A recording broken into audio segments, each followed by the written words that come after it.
함께 살필 말씀은 요한복음 1장 15절부터 28절까지 말씀입니다. 예수 그리스도가 이 땅에 오신 목적을 말하는 성경 구절은 요한복음 3장 16절 말씀이죠. 하나님이 세상을 이처럼 사랑하사 독생자 예수 그리스도를 우리에 보내주셨고 누구든지 예수 그리스도를 믿는 자는 멸망하지 않고 영생을 얻게 하려 하시니라. 예, 성경 참 중심 구절이라고 할 수 있습니다. 그런데 이제 요한복음뿐만 아니라 신구약 전체의 핵심 구절이라 할 수 있는 구절을 지난주에 저희가 살폈는데요. 1장 14절에 있는 말씀이 이렇습니다. 말씀이 육신이 되어 우리 가운데 거하셨다. 정말 이 말씀은 성경 전체의 핵심이라고도 말할 수 있습니다. 거하신다, 우리 가운데 거하신다라는 말은 하나님께서 실제로 인간의 몸을 입고 이 땅에 오셔서 장막을 치시고, 예전에는 텐트인데요, 이제 집을 지으시고 방을 하나 정하시고 우리와 함께 실제로 사신다라는 의미를 가지고 있습니다. 예전에 구약에는 성막 안에 지성소가 있었고 거기에 이제 법궤가 있었고 그 자리에 천사의 그 날개 위에 하나님께서 실제로 임재하시는 것으로 그렇게 백성들은 받아들였던 것이죠. 그래서 요한복음에 주님께서 우리와 함께 하시기 위해서 육신이 되어서 직접 우리 가운데 오셨다라는 이 사실을 요한복음에서 강조를 하고 있습니다. 이 성육신의 이 은혜는 어떤 것으로도 설명할 수가 없는, 설명이 다 안 되는 그런 하나님의 사랑과 은혜이죠. 그래서 우리가 성탄이라고 표현합니다. 거룩한 탄생, 구주강생 이런 표현을 우리가 하는 것이죠. 전능하신 하나님이 인간의 몸을, 피조물의 몸을 입으시고 우리 모습으로 오셔서 우리와 함께 해주신다. 참 놀라운 일입니다. 귀한 은혜이죠. 그래서 하나님과 함께하는 이 은혜를 누리며 살아가는 우리는 늘 그 사랑 앞에 겸손해야 하고 늘 감사를 드리고 또 드려야 하는 것입니다. 요한은 바로 이 예수 그리스도, 성육신하신 예수 그리스도를 증거하는 사명을 가진 자였습니다.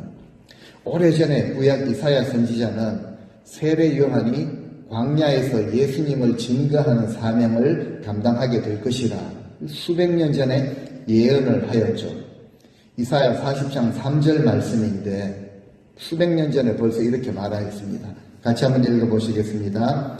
외치는 자의 소리여 이르되 너희는 광야에서 여호와의 길을 예비하라. 사막에서 우리 하나님의 대회를 평탄하게 하라.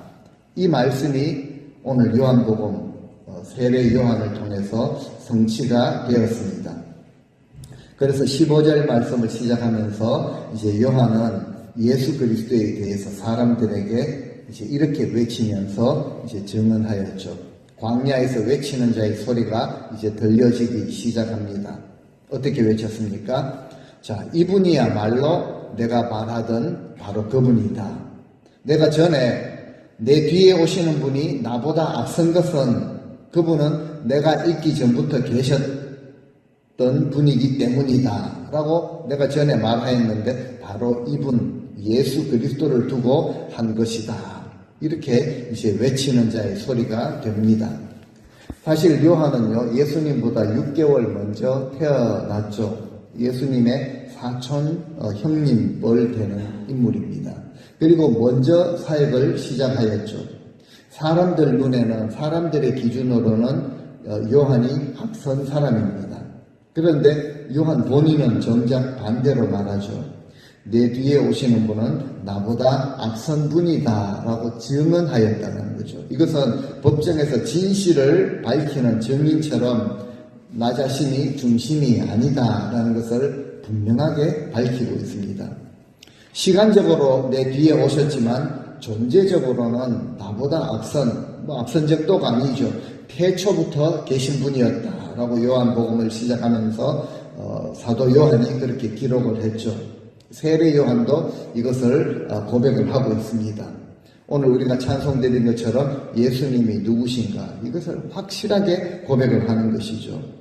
세례 요한 사역 출발부터가 사람들의 그 시선을 자신에게서 주님께 돌리는 이것으로 시작을 했던 것이죠. 그래서 우리는 이 요한의 모습을 보면서, 세례 요한의 모습을 보면서 우리의 모습을 늘 돌아볼 수 있어야 합니다.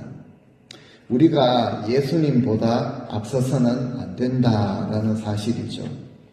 나는 예수님을 우리의 앞선, 나보다 앞선 분으로 실제로 인정하는가라는 사실입니다. 물론 우리보다는 앞선 분이죠 라고 말은 합니다. 그런데 우리 모습 속에서 늘 내 계획이나 내 판단이나 내 주장이나 내 생각이나 내 어떤 좋은 방법들이 우리는 늘 앞선다라는 것을 실제로 우리는 경험을 하고 또 이 시간에도 깨닫게 되는 것이죠. 심지어는 어떤 모습까지 있는가 하면 주님 좀 가만히 계셔야 합니다. 이 부분은 주님 터치를 하시면 안 됩니다 라고 하는 이런 부분들이 너무 많다라는 것이죠. 그리고 내가 주관을 해야지 좀 직성이 풀리는 이런 모습을 우리는 가지고 있습니다. 이것이 다 주님보다 앞서는 그런 자세라고 우리는 말할 수 있습니다. 우리가 실제적으로 주님은 나보다 앞선 분이시다라는 것을 우리가 실제로 인정할 때 우리 삶에 유익이 있죠. 삶의 질서가 잡힙니다. 영적 질서가 잡히고 내면의 질서가 바로 잡히게 된다는 거죠. 그래서 여러 가지 일들을 수고하고 감당하지만 부딪히는 법이 없습니다. 그래서 우리는 정말 오늘 이 말씀을 통해서 나는 나의 실제적인 자리를 실질적으로 알고 있는가? 정말 예수 그리스도를 항상 우리 앞에, 교회 앞에, 모든 일 앞에 앞서고 또 모시고 드러내는 삶을 살아가야 하는 것입니다. 우리가 이처럼 주님만 온전히 높이며 주님께 모든 주도권을 드려야 할 이유가 무엇인가 하면은 주님께서 우리에게 은혜를 베풀어 주셨기 때문입니다. 16절 말씀을 보니까 우리가 다 그의 충만한 데서 받으니 은혜 위에 은혜라고 그렇게 말하고 있죠. 예수 그리스도를 구주로 영접한 우리 모두는 그냥 은혜를 좀 받은 정도가 아닙니다. 요한이 표현하는 것처럼 충만한 은혜를 받은 자들이라는 거죠. 넘치는 은혜, 과분한 은혜를 받은 자, 한없는 복을 받았기 때문에 그렇습니다. 그냥 은혜가 아니고 우리의 죄를 사하여 주시는 그 은혜를 받은 자들입니다. 주님은 우리의 그 모든 추악하고 사악한 모든 죄까지 사하실 정도로 충만한 은혜를 우리에게 베풀어 주셨습니다. 그리고 그 은혜가 우리를 변화시키십니다. 우리에게 값없이 주신 은혜인데 우리가 받은 그 은혜의 가치는 측량할 수가 없는 것이죠. 그래서 요한도 은혜 위에 은혜로라 라는 말밖에는 달리 표현할 길이 없었던 것이죠. 우리가 좀 잘났다고 해서 좀 가진 것이 있다고 해서 은혜 없이 살아갈 수 있는가? 없습니다. 우리는 다 주님의 충만한 가운데서 은혜를 받은 자들이죠. 우리의 노력이나 어떤 경건이나 공로나 받을 만한 어떤 자격이 나는 있기 때문에 주신 것이 아닙니다. 그저 믿는 자들에게 차별 없이 주신 은혜를 받은 자들이기 때문에 이 은혜를 받고도 우리가 서로 차별해서는 안 된다는 것이죠. 정말 은혜를 받았다면 은혜를 아는 자들로 살아가야 하는 것입니다. 죄인인 우리에게 은혜를 베풀어 주신 은혜는 베풀어 주신 그 이유는 우리에게 주신 그 은혜를 우리가 함께 나누면서 하나님의 선한 뜻을 이루기 위해서 우리 위에 은혜 위에 은혜를 베풀어 주신 것이죠. 이 은혜는요, 내가 부족함을 느낄수록, 내가 애통해 할수록 이 은혜가 더 크게 다가오는 법입니다. 이와 같이 은혜로 사는 자들에게는 늘 감사가 있죠. 그리고 은혜를 받은 것에 그치지 않습니다. 다른 사람에게로 흘러보내는 이런 귀한 섬김의 모습이 있다라는 것이죠. 그래서 17절에서는 이러한 은혜 위에 은혜가 우리에게 어떻게 주어졌는가? 율법은 모세로 말미암아 주어진 것인데 은혜와 진리는 예수 그리스도로부터 온 것이라 라고 분명하게 밝히는 것이죠. 은혜는 율법보다 뛰어난 것입니다. 모세를 통해서 주신 율법도요, 하나님께서 직접 그 돌판에다가 새기신 영광스러운 그런 계시입니다. 그런데 예수 그리스도의 은혜의 복음은 더욱 귀하고 값진 분명한 계시이죠. 모세의 율법은 기능이 있습니다. 우리로 하여금 죄를 깨닫게 하고 죽을 수밖에 없는 존재다. 그래서 우리에게 구원자가 필요하다라는 것을 우리에게 드러내었지만, 은혜는요, 이런 우리를, 죄로 인해 죽어야 할 우리를 살리시는 구원자로 예수 그리스도가 오셨고, 우리를 살리실 만한 놀라운 은혜를, 어메이징 그레이스를 우리에게 베풀어 주셨다. 보여주시는 것이 바로 은혜이죠. 그래서 이 은혜와 진리는 예수 그리스도로 말미암아 온 것이라. 이렇게 말하는 요한도 매우 기뻤을 것입니다. 그리고 오늘 이 말씀을 듣는 우리에게도 큰 기쁨의 좋은 소식이 되는 것이죠. 우리에게 은혜를 주시고 우리 삶을 진리 가운데로 인도하시는데 이것이 얼마나 기쁜 일이겠습니까? 특별히 진리가 가치가 낮아지고 진리가 대접을 받지 못하고 진리가 사라진 듯한 이런 시대에 살면서 불의한 일들을 많이 경험하게 되면은 주님이 진리가 되시고 주님이 주신 진리가 얼마나 가치가 있는 것인지를 우리는 더 깊게 깨닫게 되는 것이죠. 그러니까 우리에게 은혜와 진리를 베풀어 주신 주님을 바라보는 그 신앙으로 우리는 날마다 돌아가야 합니다. 그때 이 은혜와 진리가 우리 삶을 이끌어 가시죠.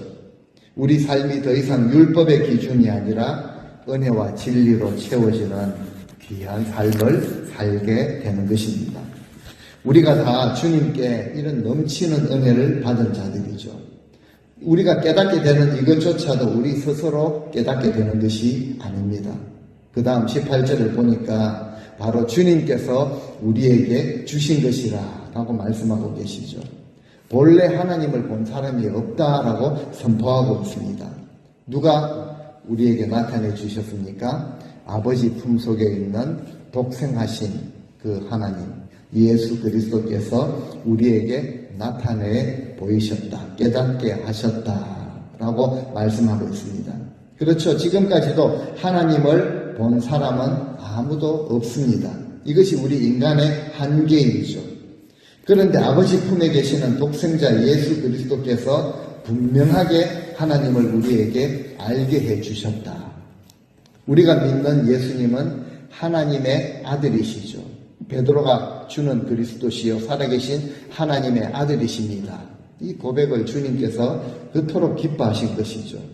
아들만큼 아버지에 대해서 잘 아는 자가 없습니다. 아버지 품속에 있는 독생하신 하나님 예수 그리스도가 하나님과 가장 깊은 친밀함을 가지신 분이다 라는 의미이죠. 그래서 주님은 우리에게 눈에 보이지 않는 하나님, 사랑의 하나님을 가장 잘 보여주시는 분이시죠. 하나님 안에 감추어진 그 속성들, 풍성한 사랑과 넘치는 충만한 은혜, 그리고 하나님의 그 우리를 향하신 우리 인생을 향한 그 크신 계획까지 분명하게 우리에게 나타내 보여신 것입니다. 이와 같이 은혜가 그리고 진리가 충만하신 예수 그리스도를 소개한 이제 세례 요한은요, 자기 자신에 대해서 증거하고 있습니다. 19절 말씀은 요한이 스스로 내가 어떤 존재다라고 먼저 증언한 것이라기보다는 이제 유대의 지도자들이 예루살렘에서 사람들을 좀 보내죠. 그런데 그 보낸 자들이 제사장들, 레위인들입니다. 요한에게 보내가지고 그 요한이 누구인지 알기를 원했던 것이죠. 그래서 와서 묻습니다. 네가 누구냐? 요한에게 묻죠. 이 질문에 대한 대답으로 세례 요한이 자신에 대해서 증언을 합니다. 요한을 보낼 만한 자들은요, 예루살렘에서 보낼 만한 자들은 공회원들이죠. 사내들인 공회원, 그 유명한 공회원들입니다. 유대 사회의 최고의 재판관들이죠. 종교, 삶에 대한 모든 문제를 담당했던 그런 기관이죠. 최상위 기관입니다. 어떤 이유로 보냈을까요? 메시아에 대해서 가장 잘 알고 있을 듯한 그런 인물이 바로 그 길을 예비하는 요한이다라는 것을 알았기 때문에 이 요한에게 좀 태클을 걸 만한 인물들, 그러니까 제사장급이나 이제 레위인 정도가 돼야 되는 것이죠. 이 요한에게 보내서 묻습니다. 네가 누구냐? Who are you? 이 질문은요, 네가 지금 사람들에게 다니면서 지금 하고 있는 이야기, 무슨 이야기를 하고 있고 그 내용이 뭐고 그 이유가 뭐냐, 이런 것을 이제 묻는 것이죠. 그 당시에 이제 종교 지도자들은 정말 백성들의 삶을 영적으로 인도하는 자들이 아니었습니다. 그랬다면 주님께 칭찬을 받았을 것이죠. 그런데 우리가 알다시피 얼마나 주님께 심한 그런 질책을 받았습니까? 그들은 이미 세상의 지식과 명예와 권세, 정치 맛에 마시던 그런 자들이죠. 그들은 밝은 빛, 생명, 진리에 대해서는 관심이 없었습니다. 그저 자기 자신들의 자리를 지키는 것, 그러니까 항상 상석에 앉는 것 좋아했죠. 그리고 가지고 있는 권위를 좀 내세우고 이런 것에 관심을 두고 있는 자들이었죠. 그러니까 요한이 와서 외치는 그런 소리들, 요한의 사역들 당연히 마음에 들지 않았던 것이죠. 눈에 가시와 같았을 것입니다. 사람들에게 믿음의 영향력을 끼치고 있죠. 그리고 사람들은 요한의 메시지를 듣고 회개하고 지금 몰려들고 세례를 받고 있습니다. 그리고 메시아에 대한 그런 기대가 높아지게 되니까 자신들은 공회가 가지고 있는 권위로 요한을 억눌러서 좀 침묵시킬 그런 속셈을 가지고 있었던 것이죠. 그래서 네가 누구냐라고 한번 물어보라. 그때 요한이 제일 먼저 그들에게 증언한 내용이 무엇인가요? 요한은요, 조금 더 숨김없이 주저함 없이 분명하게 솔직하게 말을 하는데요. 20절 말씀입니다. 이런 말을 하죠. 드러내고 숨기지 아니하면서 하는 말이 나는 그리스도가 아니라 라고 대답을 합니다. I'm not the Christ. 과장이나 축소하는 것이나 가식이 없습니다. 그리고 정확하고 진실하고도 겸손하게 대답을 하죠. 나는 그리스도가 아니다 라는 대답을 먼저 합니다.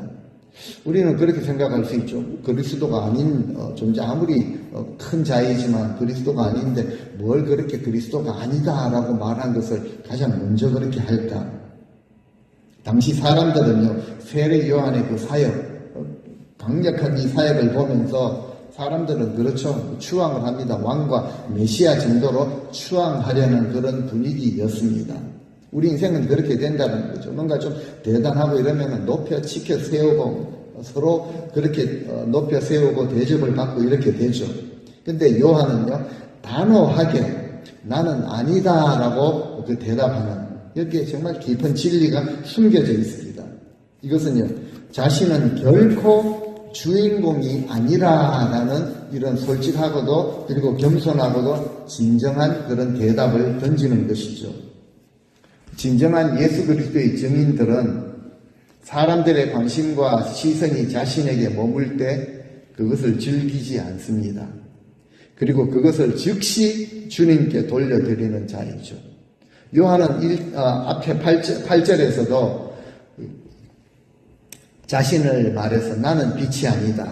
나는 그 빛에 대해서 증언하러 온 자라라고 그렇게 고백을 했습니다. 그러니까 어떤 상황이든지 누구 앞에서든지 어떤 형편에서든지 요한은요, 자신의 정체성을 잃지 않았다라는 것이죠. 우리는 삶의 현장이나 어떤 사역의 현장이나 가정이나 사회나 교회에서도 우리가 칭찬을 받고 인정을 받고 높임을 받을 때가 있습니다. 근데 우리는 인식을 해야 합니다. 그때가 영적으로 가장 위험한 때다라는 것이죠. 나를 인정해주고 칭찬해주고 높일 때는 기분이 물론 좋습니다. 근데 우리 마음속으로는요, 우리도 실제로 그런 고백을 할 수 있어야 합니다. 나는 그리스도가 아니다. 오직 주님께서 하셨습니다. 라는 고백을 실제로 할 수 있어야 합니다. 이런 생각이 들죠.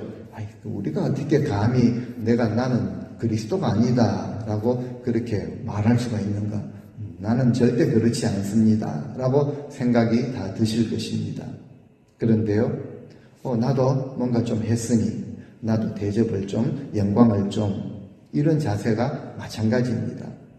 실제로 노골적으로 내가 그리스도라고 말은 하지 않아도 주님이 받으시는 그것을 나도 좀 받을 자격이 있다. 마찬가지 자세라는 거죠. 그래서 우리가 높임을 받고 싶고 인정을 받으려고 하는 유혹을 단호하게 철저하게 끊어낼 수 있어야 합니다. 그때 예수 그리스도가 높임을 받으시고 드러나는 것이죠. 그래서 우리는 하나님께 집중을 하고 주님을 높이는 삶을 우리는 죽는 날까지 평생 연습을 하고 훈련을 할 수 있어야 합니다. 요한은요, 말로만 그럴듯하게 이렇게 하는 것이 아니라 자신의 삶으로 그것을 증언한 것이죠. 우리의 삶은 항상 사람들에게 증언되어지는 법입니다. 그래서 나는 무엇을 증언하고 있는가? 말로 그럴듯하게 하는 것이 아니라 삶의 모습으로 나는 무엇을 드러내고 있는가? 우리 성도님들은 마지막 생명호흡을 내뱉으실 때까지 철저하게 자신을 드러내지 마시고 오직 우리를 구원하신 우리 구주 예수 그리스도만 높이시며 살아가시는 귀한 성도님들 다 되시기를 축원합니다. 21절에 그러니까 사람들이 또 묻습니다. 요한을 무슨 대단한 존재로 보면서 이제 구약에 능력이 있었던 그 선지자 엘리야가 아니냐고 이렇게 또 물어봅니다. 역시 요한은요, 아니라라고 대답을 하죠. 사람들은 열심히 자기 스펙을 쌓고 내가 누구고 내가 어떤 실력을 가졌고 내가 어떤 성취를 하였는가 드러내는 것에 아주 익숙합니다. 그리고 세상은 그것을 요구하죠. 그런데 요한은 이 사람들의 이런 기대에 휘둘리지 않습니다. 그리고 진실을 숨기지 않죠. 자신의 자리를 정확하게 알았습니다. 요한은 당시 유대인들이 기대했던 그 엘리야와 같은 인물, 병거 타고 하늘로 승천한 인물 엘리야, 그냥 승천했으니 다시 엘리야가 하늘에서 내려올 것이라 기대를 했던 것 같습니다. 또 실제로 요한이 광야에서 외치면서 전하는 세례를 베푸는 모습, 강한 그런 메시지, 또 백성들이 그 메시지를 듣고 회개하는 것을 보면서 이 시대 엘리야가 다시 왔다. 이런 칭찬 앞에서도 요한은요, 나는 아니라라고 단칼에 거절을 하게 되죠. 사람들의 그런 기대를 충족하기 위해서 자신을 속이거나 착각을 하거나 포장하지도 않았다라는 거죠. 계속 아니다라고 하니까 요한을 이제 조사하기 위해서 보냄을 받은 자들이 이제 조사단들이 이제 공회 앞에 돌아가서 뭔가 대답을 해야 될 텐데요. 요한이 계속 아니라고 하니까 공회의 권위를 앞세워가지고 요한에게 긍정적인 어떤 답을 요구를 하죠. 22절에 보니까 마침내 그들이 이렇게 말합니다. 그럼 너 도대체 누구냐? 우리를 보낸 자들에게 돌아가서 뭐 대답을 좀 할 수 있도록 우리에게 분명하게 좀 말해달라. 너 자신이 누구인지 분명하게 말을 좀 해달라라고 이제 요청을 하게 되죠. 결국 사람들은 결국 자신이 원하는 소리만 듣고 싶어 하는 이런 모습이 이제 이들에게 나타나죠. 사람들이 요한을 대단한 인물로 지금 존경까지 하고 있는데 자기들이 지금 던진 질문에 답을 하지 않고 자꾸 아니라고 하니까 이제 너는 너 자신에 대해서 무엇이라 하느냐? 너는 도대체 너 스스로는 누구라고 생각하느냐? 라고 이제 마지막 질문을 던집니다. 근데 우리도 사실 이런 질문 앞에 늘 살아가는 자들이죠. 나는 나 자신이 누구인가? 나는 이 땅에 무엇을 위해 존재하는가? 나는 주님 앞에 나는 어떤 자라고 고백할 수 있는가? 이런 질문들에 대해서 분명한 답을 할 수 있어야 합니다. 너는 도대체 그러면 누구냐라고 이렇게 이제 묻는 질문 앞에 요한의 대답이 어떠했을까요? 자기의 실제 정체성을 그대로 말하고 있죠. 23절 말씀을 우리 같이 한번 읽어보시겠습니다. 이르되 광야에서 외치는 자의 소리로라 하니라. 세례 요한이 이사야 선지자의 말을 또 인용을 합니다. 구약에 말씀하신 그대로 성취가 되었고 성취가 된 그 인물도 자신을 이야기할 때 구약에 있는 성경에 있는 말씀을 그대로 인용하면서 대답을 하죠. 나는 우리 주님의 길을 곧게 하려고 광야에서 외치는 자의 소리에 불과하다. 나는 소리라는 거죠. 엄청난 그런 추앙을 받고 대접을 받는 그런 위치에 있었음에도 불구하고 실제적으로 그렇게 고백을 하는데 나는 소리다. 소리는요, 잠깐 이렇게 울렸다가 없어지는 것이죠. 방금 제가 한 소리도 남아있지 않습니다. 그냥 없어지는 것이죠. 자신을 드러내지 않는 이런 모습, 그저 전달하는 목적을 위해서 존재하는 그런 존재라는 것이죠.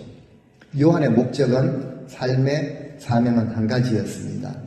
주의 길을 예비하는 것이었죠. 주의 길을 곧게 하는 그 사명의 자리에 있다라는 것을 분명하게 하고 있습니다. 이런 대답은 우리가 너무 많이 들었죠. 너무 잘 알고 있는 대답. 그런데 이 대답 속에 세례 요한의 위대함이 나타납니다. 그래서 주님께 여자가 낳은 자 중에 이 요한보다 큰 자가 없다. 주님께서 그렇게 말씀하실 정도로 요한을 높이신 것이죠.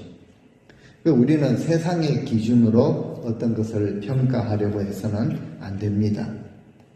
누가 얼마나 이루었는가, 얼마나 성공했는가, 얼마나 잘 사는가, 사람들 눈에 어떻게 비치겠는가, 이런 것으로 정체성이 결정되지 않습니다. 주님은 오히려 그냥 가련하다라고 이렇게 하시죠. 하나님의 질문이 이것입니다.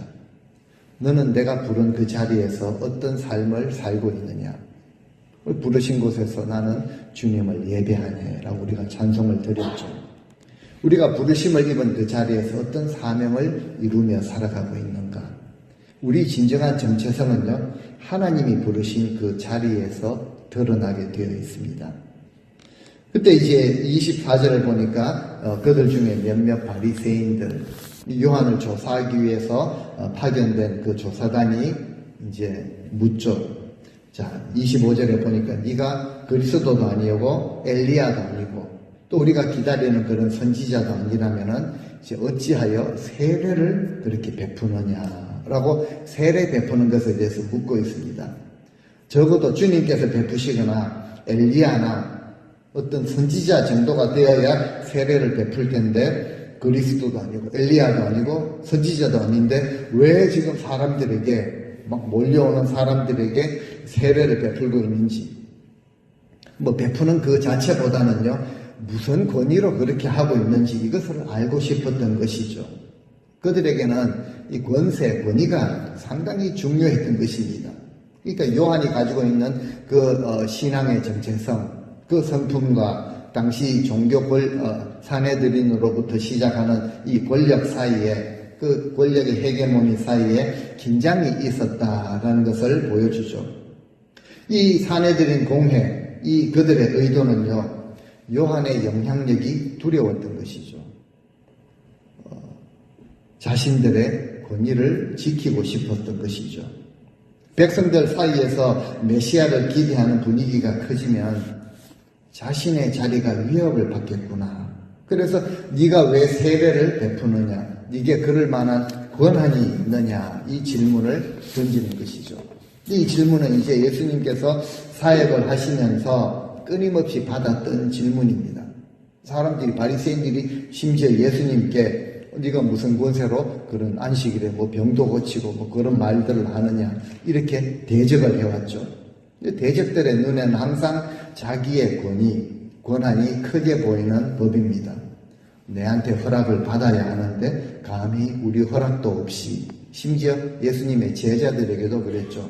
다른 그룹에 속하지 않는 다른 어떤 사람이 주의 이름으로 귀신을 쫓아내었는데요, 우리 허락도 없이 이렇게 나온다는 거죠.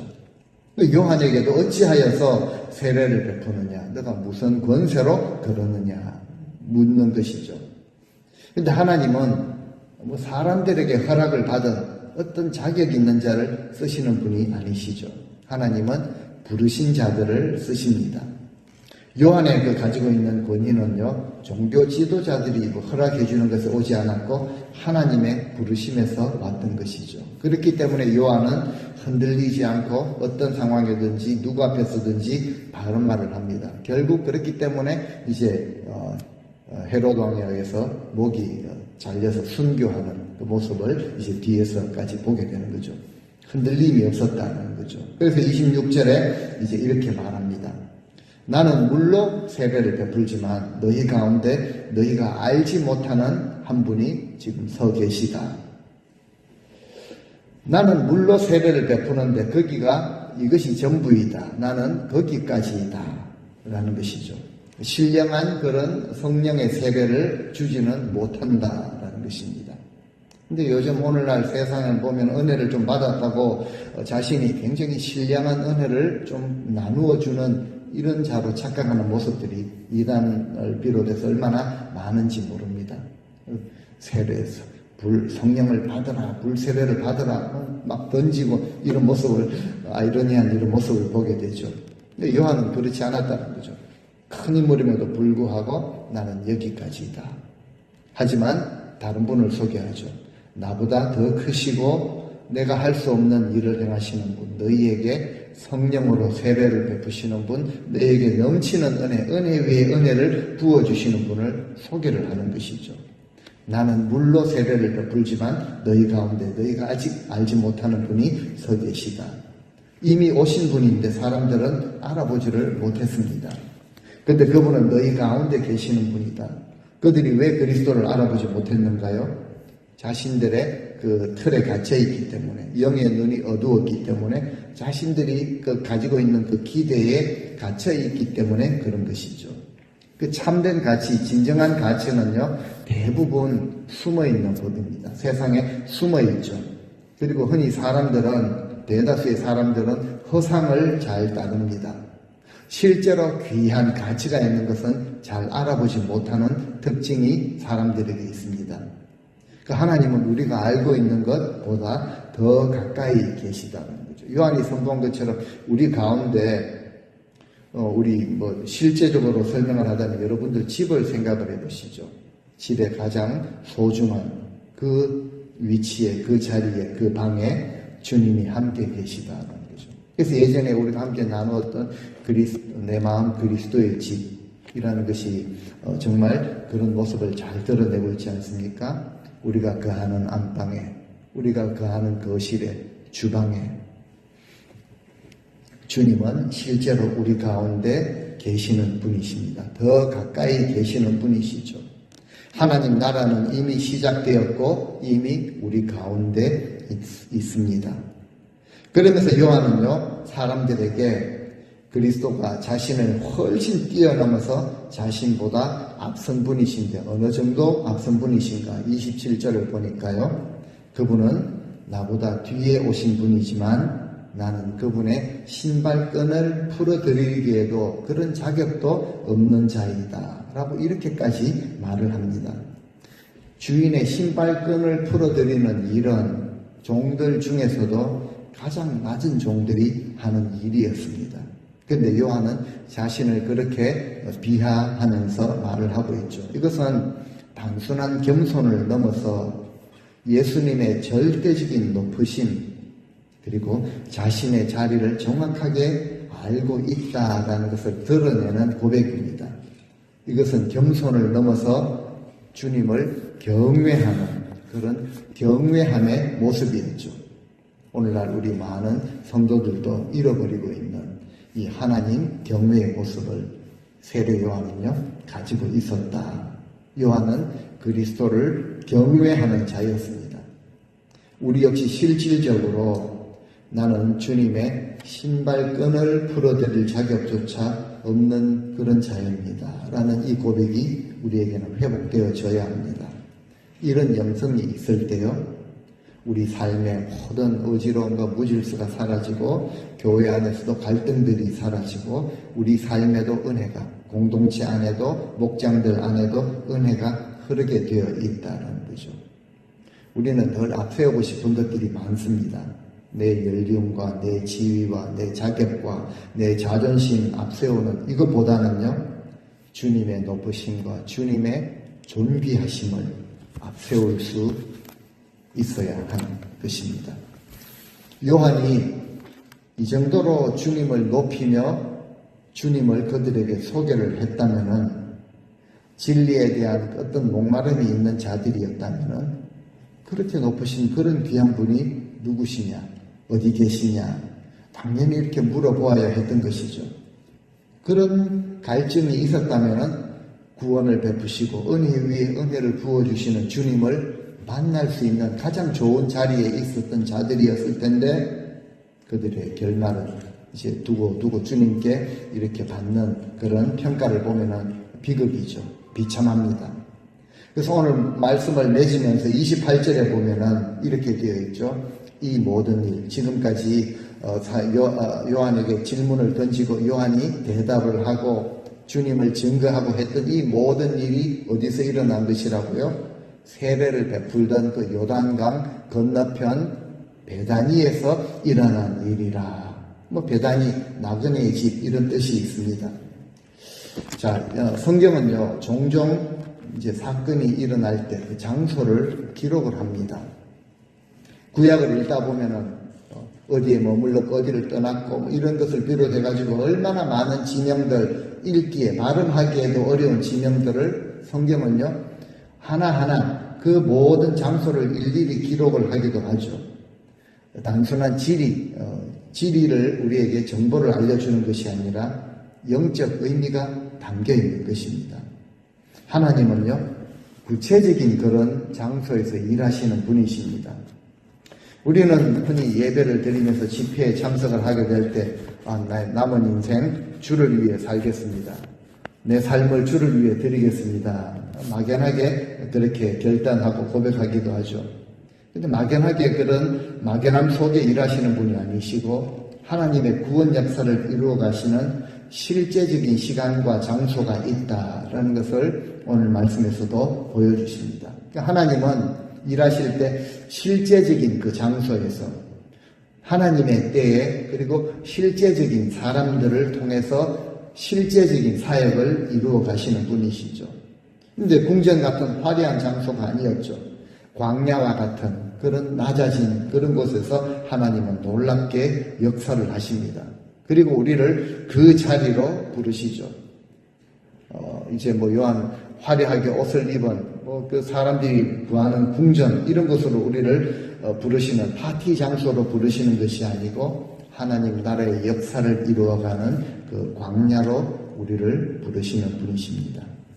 우리 인생 가운데 새로운 역사를 이루시기 위해서 하나님께서 부르시는 새로운 시작의 자리가 있다라는 것을 우리가 믿으시고 주님께서 부르신다면 담대하게 나아갈 수 있어야 할 것입니다. 이제 말씀을 맺으면서 요한의 모습을 우리가 살펴보았습니다. 요한은요, 주님이 오시는 그 길을 곧게 하려고 그저 광야에서 외치는 자의 소리로 사명을 감당했죠. 주의 길을 좀 혼탁하게 하고 좀 더디게 하고 어지럽게 하려면요, 당시 그 서기관들, 바리새인들, 제사장들, 장로들, 종교 지도자들처럼 그저 백성들 가려운 데 긁어주고 그들이 듣고 싶어하는 달콤한 메시지를 전하고 그렇게 하면 될 것입니다. 하지만 이것이 결코 주님 오실 길을 곧게 하지는 못합니다. 오히려 백성들은 그 길을 왜곡시켰죠. 사람들은 언제나 듣고 싶은 것만 들으려고 하는 그런 본성이 있습니다. 그렇기 때문에 성경은요, 그들이 듣든지 아니 듣든지 전하라라고 하시죠. 바로 잡아 주어야 한다. 그런데 요한은 그 사명을 감당했습니다. 회개하고 예수 그리스도를 은혜 위에 은혜를 베푸시는 주님께로 돌아오라 라고 외쳤고 그 자신의 존재를 알았고 사명을 감당했습니다. 참 부족한 모습을 우리가 많이 깨닫고 있는데 우리도요, 우리의 존재를 제대로 깨닫고 사명을 감당하는 이것이 결코 쉬운 일이 아니다라는 것이죠. 근데 우리는 요한처럼 우리에게 허락하신 사명을 붙들어야 합니다. 거기에 방해가 되는 것들이 많이 있죠. 사람들의 그 기대, 사람들의 그런 반응, 이것보다는 하나님의 부르심을 가장 귀하게 중요하게 여겨야 합니다. 그 자세 속에 드러나는 것이 나는 아닙니다 라는 것이죠. 나는 그저 무익한 종입니다. 그런데 이 고백을 누가 하는가? 할 것을 다 하고 죽도록 충성한 자들이 그런 고백을 한다라는 거죠. 그저 정말 무익한 종이었습니다. 그러니까 왜냐하면 예수 그리스도를 경외하며 진정으로 주님을 높이며 그 주님을 증거하는 이 사명을 붙들고 감당한 자들이었기 때문에 그렇습니다. 오늘 이 자리에 저와 여러분들은 이 땅을 살아가시는 동안 새벽 기도 때 말씀을 하셨나요? 살아온 인생보다는 이제 앞으로 살아갈 인생이 더 길지 않은 자들이 대부분이죠. 우리가 남은 인생은 어떤 사명감을 가지고 살아야 할 것인가?